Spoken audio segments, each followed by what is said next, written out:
Eu saúdo todos vocês que nos assistem com a paz do Senhor Jesus. Nós somos a Igreja Cristã Maranata.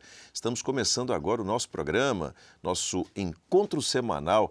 E você pode estar nos assistindo agora pela Band, pode estar nos assistindo pela Rede TV, pode estar nos assistindo pelo canal da Igreja Cristã Maranata no YouTube, enfim, no sistema multiplataformas da Igreja Cristã Maranata, através do qual nós transmitimos conteúdos que são extremamente interessantes para você e para toda a sua família.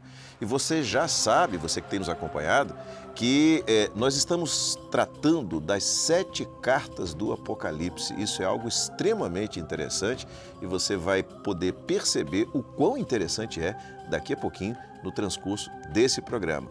Mas eu quero aqui apresentar os pastores que estamos aqui presentes no estúdio da Igreja Cristã Maranata hoje para tratar desse assunto. Eu começo à minha esquerda aqui pelo pastor Gedeuti Gueiros, que é o presidente da Igreja Cristã Maranata. O pastor Gedeuti, que é pós-graduado em didática do ensino superior, está conosco aqui. Pastor Gedeuti, a paz do Senhor. A paz do Senhor a todos, aos irmãos presentes, companheiros.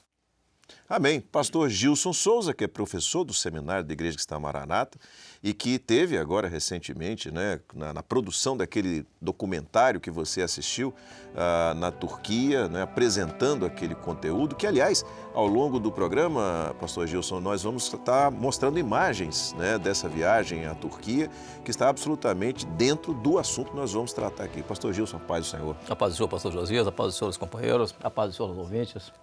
Também pastor Edson Ian, que está conosco aqui, profissional de televisão e também formado em História, também esteve nessa viagem pela Turquia, pela Grécia, dando todo o suporte na parte histórica, arqueológica. Pastor Edson, a paz do Senhor.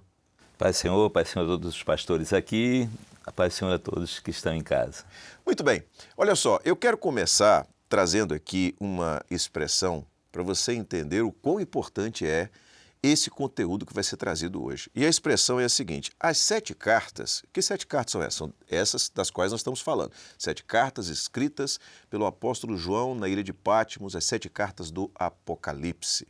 As 7 cartas são a chave profética de toda a história da igreja. Guarde essa expressão, porque ela vai ser esmiuçada, tratada aqui para você entender esse alcance e a importância de entendermos, de conhecermos essa maravilha, para entendermos, inclusive, o momento que nós estamos vivendo hoje, nos nossos dias.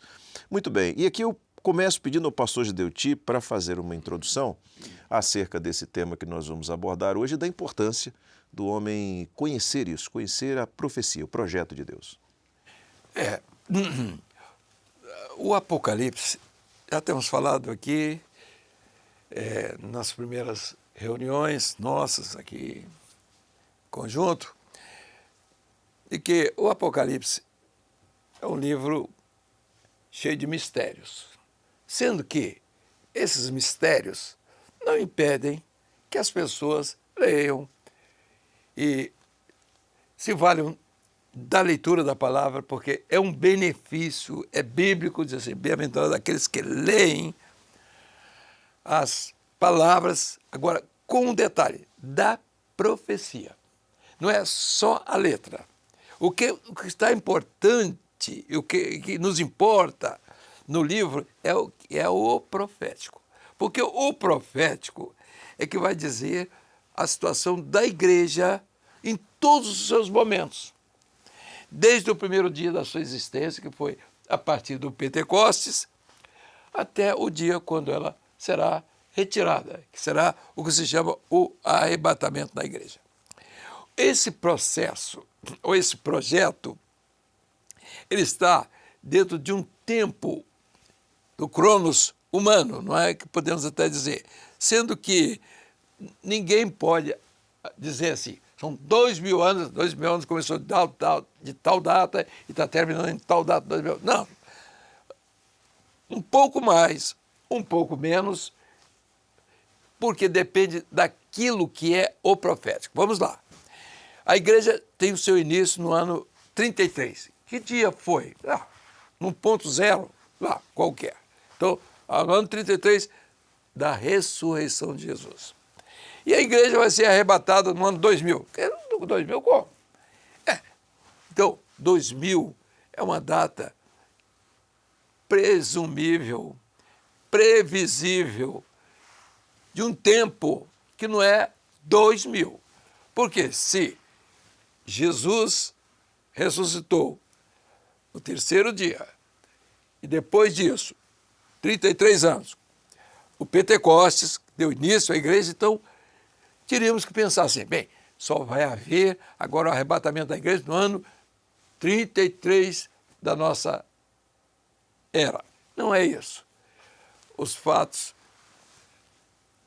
mostrados na palavra e aquilo que é o profético, aquilo que é o tempo de Deus, que é o Kairos, porque o tempo do homem é o Cronos. Então, ele está medido nas medidas do homem aqui.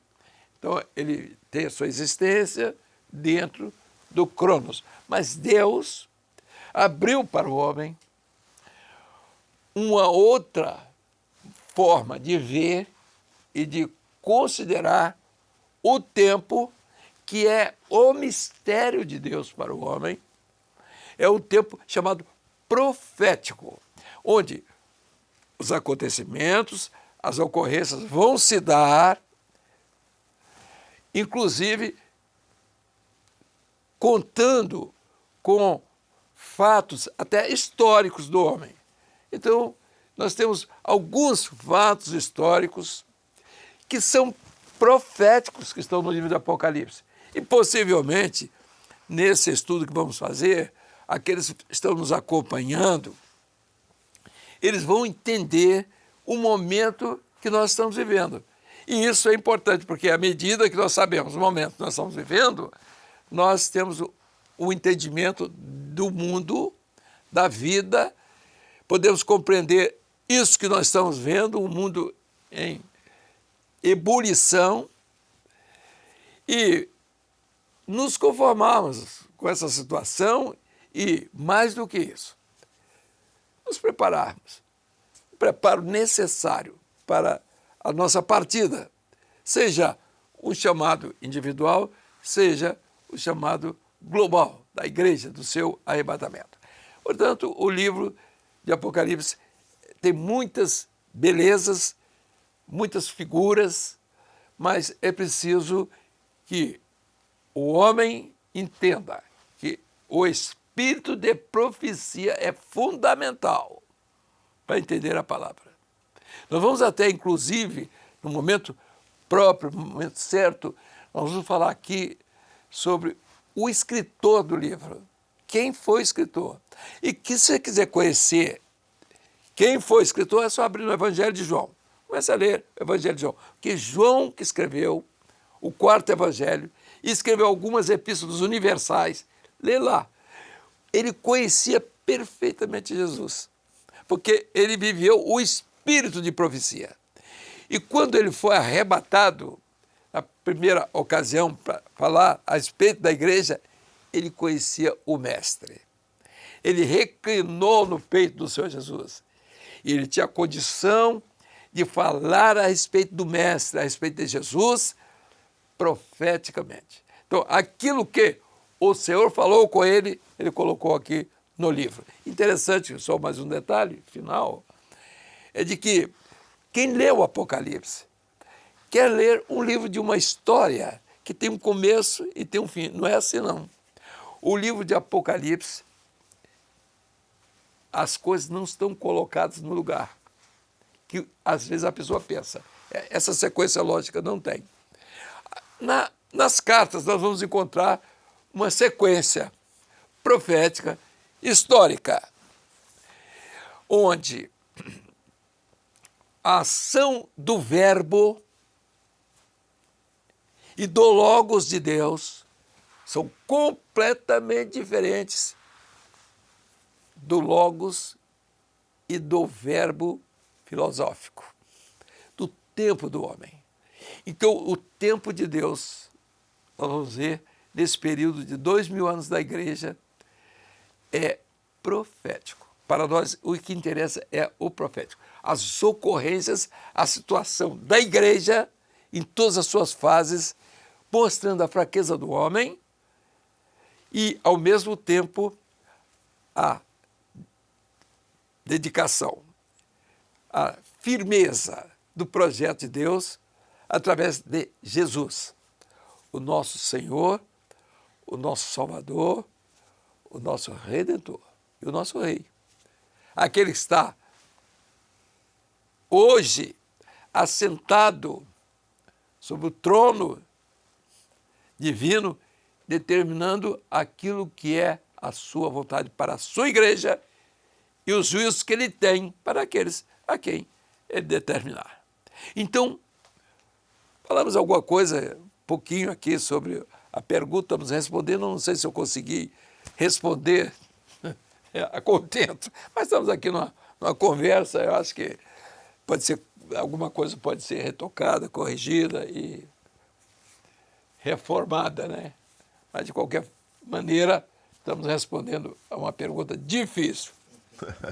O pastor Gideuti fez menção aqui a elementos no livro de Apocalipse que são elementos maravilhosos, muito interessantes. Eu vou fazer o seguinte, eu vou pedir à produção para colocar no ar aqui para você ver um painel que apresenta a análise das 7 cartas do Apocalipse de forma gráfica. Esse painel, você está vendo aí agora, aparecem Éfeso, Esmirna, Pérgamo, Tiatira, Sardes, Filadélfia e Laodiceia, que são os nomes das 7 igrejas do Apocalipse.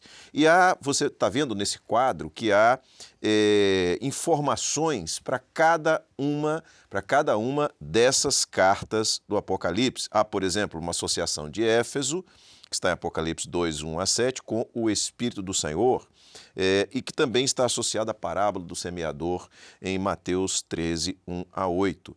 Então, são 7 cartas, 7 parábolas e 7 operações do Espírito de Deus. Olha só que profundidade isso você está vendo. Naturalmente que essa abordagem que você está vendo aí é uma abordagem que resume de maneira gráfica tudo aquilo que será abordado de maneira muito tranquila e pausada, né, na medida em que nós formos nos aprofundando ao longo dos programas. Então eu já convido você a continuar assistindo esse nosso conteúdo. Outra coisa que o pastor Gideuti falou também sobre o escritor da carta, há um convite que eu quero fazer a você aqui mesmo no programa, agora mesmo quero fazer o convite para você não perder a Escola Bíblica Dominical da Igreja Cristã Maranata, e você assiste pelo nosso canal no YouTube ou então pelo sistema multiplataforma, canal 126 da Embratel, canal 85 da Sky Livre, pela Rádio Manaim, enfim. Você, ao acessar esse QR Code que está aqui na tela, você fica conhecendo mais sobre o nosso sistema multiplataforma, e a nossa Escola Bíblica Dominical vai ao ar todos os domingos às 10 horas da manhã. Tanto você pode assistir presencialmente em uma das nossas igrejas, como pode assistir pelo nosso canal no YouTube, né? Será uma alegria receber você como participante e certamente você vai receber uma bênção do Senhor. Mas, dando sequência aqui... E não vai pagar nada, né? E não vai pagar nada, nós não vamos É de graça. nada. É de graça, é isso mesmo. Nós não vamos pedir nada a você, nós não vamos tentar te vender nada, não vamos tentar te vender livros e nem objetos, não vamos pedir contribuição ou oferta. Pode ficar tranquilo, é de graça mesmo. A bênção do Senhor é de graça para você, você participa conosco, tanto presencialmente na igreja, quanto se você nos acompanhar pelo YouTube. Mas vamos fazer o seguinte, nós vamos pensar aqui, só para você ter uma ideia, tá? No programa de hoje, a carta à igreja de Sardes. A igreja de Sardes, você viu no quadro que foi mostrado, ela é a 5ª carta. É a 5ª carta, antepenúltima carta à igreja de Sardes. Só para você ter uma ideia disso que o pastor Gideuti falou aqui, sobre o profético, que é a chave profética, né, da história da igreja. Eu vou pedir ao pastor Edson para falar sobre o ponto de vista histórico. Depois eu vou pedir ao pastor Gilson falar sobre o ponto de vista profético da carta à igreja de Sardes. Que momento histórico que essa carta representa? Amém. Eu queria falar 2 coisas aqui. Primeiro, da própria cidade de Sardes, né? A Sardes física, a Sardes que o apóstolo João mandou a a carta, Sardes foi uma cidade muito importante. No século VII a.C., ela foi a capital do reino da Lídia, onde a primeira moeda no mundo que foi cunhada, onde Sardes era a capital da Lídia. Então Sardes era importante e essa carta física ela foi para cidade, né, para a igreja de Sardes. Já pegando o profético, né, que é esse período ali do ano 1500, no período de Lutero, quando Lutero ele vai e coloca lá na porta da igreja de Wittenberg as 95 teses. Ali é um marco profético isso. Né? Nós vemos que depois, isso se deu no ano 1517. Aí no ano de 1521, ele teve que se recolher, foi lá para uma fortaleza. Né? O arquiduque lá escondeu ele, onde ele traduz ali a Bíblia, a palavra que estava escondida por aproximadamente 1000 anos, né? Ficou escondida, então a palavra agora ela passa novamente às mãos de todos, uma palavra que estava escondida e agora é traduzida e todos têm acesso à palavra do Senhor. Muito bem. Pastor Gilson, então o pastor Edson colocou o aspecto histórico que aconteceu e dentro desse contexto profético, como é que nós vemos aqui a carta escrita pelo apóstolo João, né, ditada pelo Senhor Jesus glorificado e no contexto profético da história da igreja? É muito bom esse aspecto histórico que o pastor Edson acabou de falar, mas é importante entender que quando nós estamos falando das 7 cartas do Apocalipse, nós estamos falando de 7 momentos especiais, ou 7, vamos dizer, momentos proféticos, que diríamos assim, né? E também históricos, porque esses momentos eles se deram na história, né? Aconteceram na história, como o pastor Edson está pontificando aqui, um lado histórico. Mas ali em Sardes, tudo aquilo que aconteceu historicamente estava dentro de um plano de Deus que foi profetizado por uma parábola que o Senhor Jesus contou.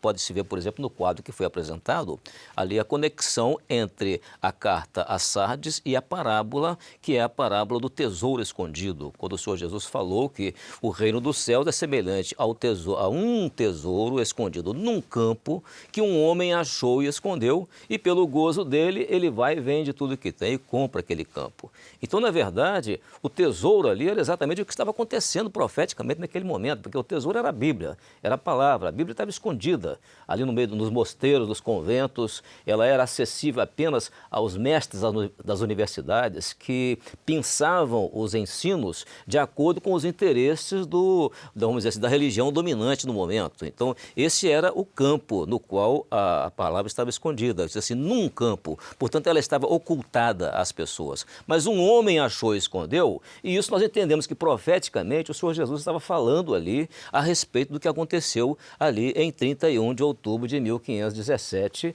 conforme o pastor Edson acabou de falar, que é exatamente como isso se deu na história, ou seja, um fato profético que se deu na história. O lugar foi ali na Catedral de Wittenberg e a pessoa ali que fez aquilo foi um reformador chamado Martinho Lutero, né? Isso na Alemanha, e inclusive até teve a contribuição naquele momento ali de um fato histórico notável naquela época, que foi o chamado Renascimento. O Renascimento foi um resultado ali da história que facilitou muito a publicação das Bíblias, porque a imprensa já estava inventada, né, por Gutenberg, exatamente na Alemanha.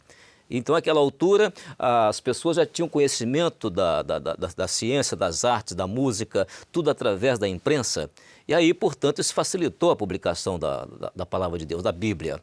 E o que acontece ali exatamente é que ele, então, o que vai acontecer ali? Como todos puderam ver, um outro aspecto profético, é que a operação do Espírito do Senhor, naquele período ali, todos puderam ver no quadro, assim, é a operação do Espírito de fortaleza.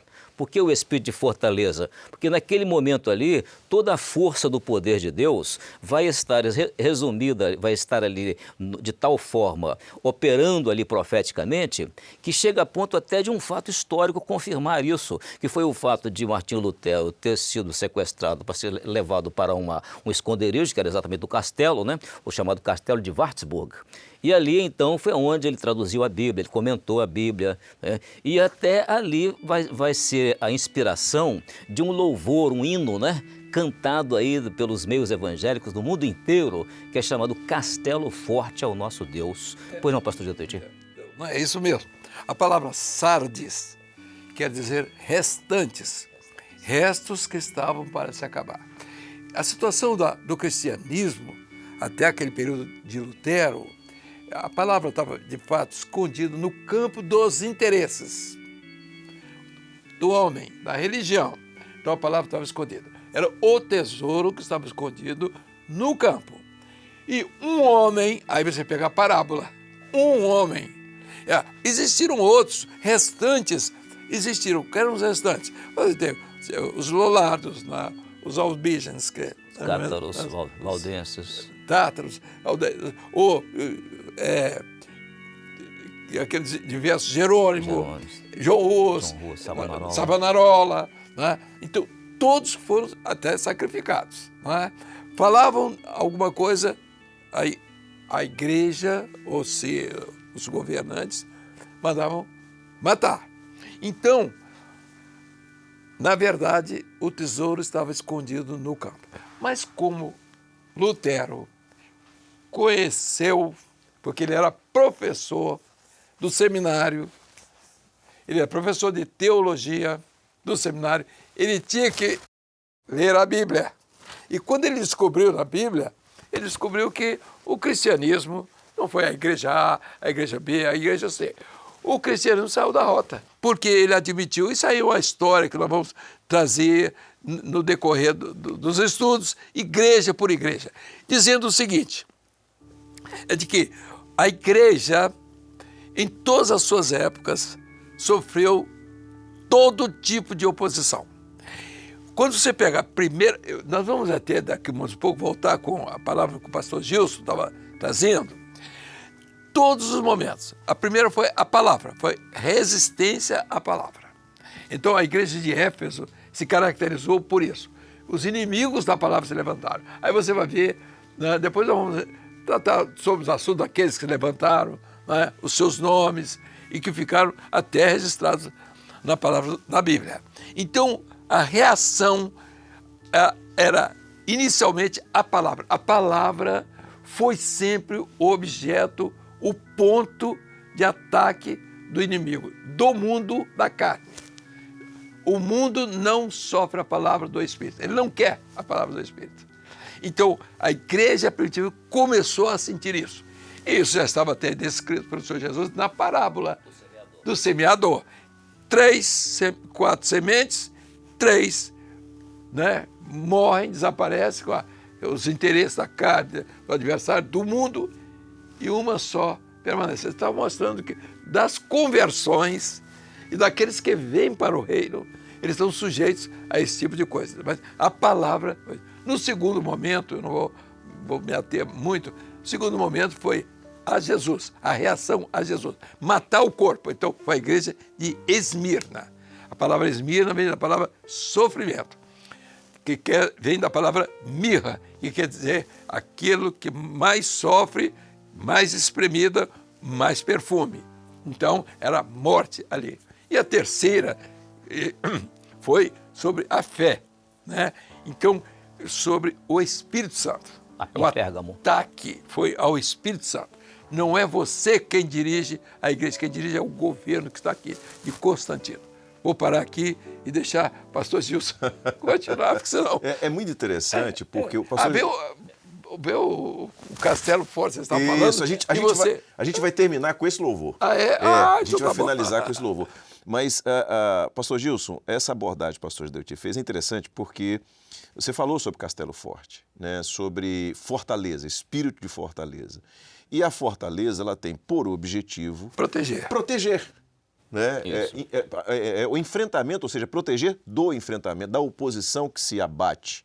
Não é isso? E o pastor Gildeuti já fez essa linha. E o interessante é que, nesse período, a palavra tinha um significado todo especial.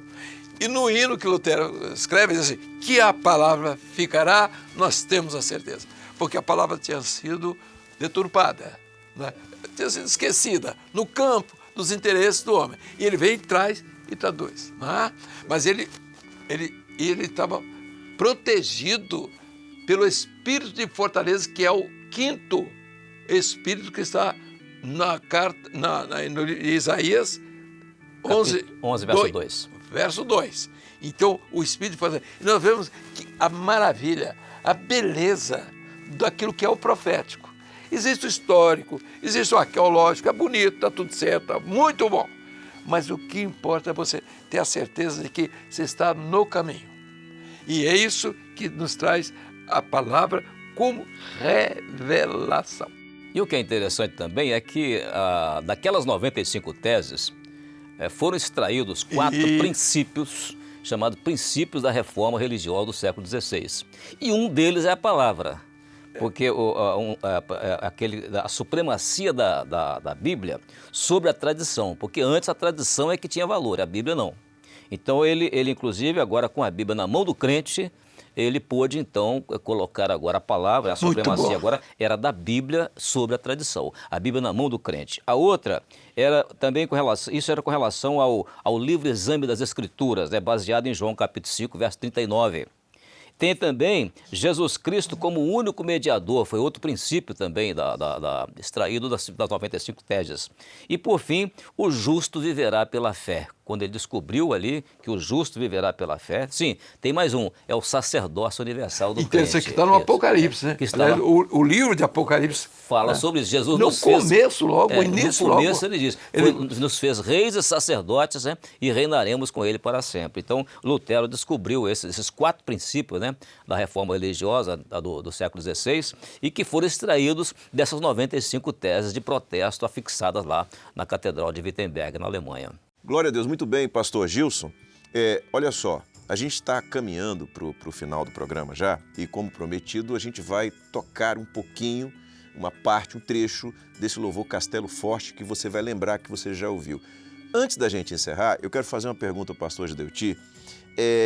Como ou onde nós podemos encontrar a oposição à igreja na primeira carta, que é a carta à igreja de Éfeso? Mas o senhor não vai responder agora, não? Não vou, não. O senhor vai responder na semana que vem.